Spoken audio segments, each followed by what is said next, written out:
یەک برام و هەفتا و دوو ئامۆزا و مامە. نەوەڵا نازانم هەر چاوەڕێیەکەم تا بمرم ئەڕۆمە سەفرەیش ئەچمە جەوەڵەکان لەوێش ئەگیرم بۆ لەم دۆڵانە خۆتانتان نەشاردوو ئەی بۆ هاتم بە باقیر ئێوە پێشمەرگە بیتان ئێوە عارف بیتان تا بمرم چاوە. براکەم مالیت 57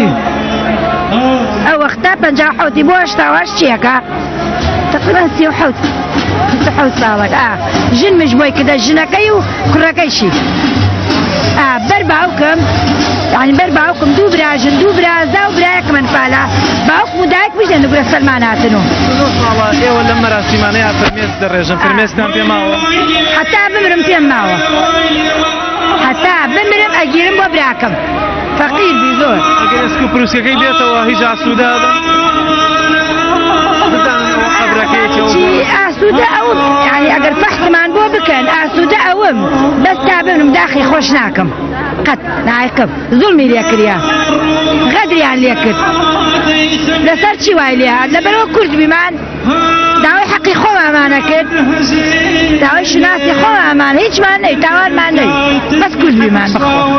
خەڵکی وەمەربلمیش بەس یەک داواکاریم هەیە لە حکومەت هەرێم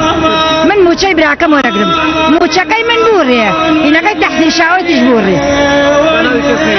دەیت قوربان مەمە خێر بێن بەسەر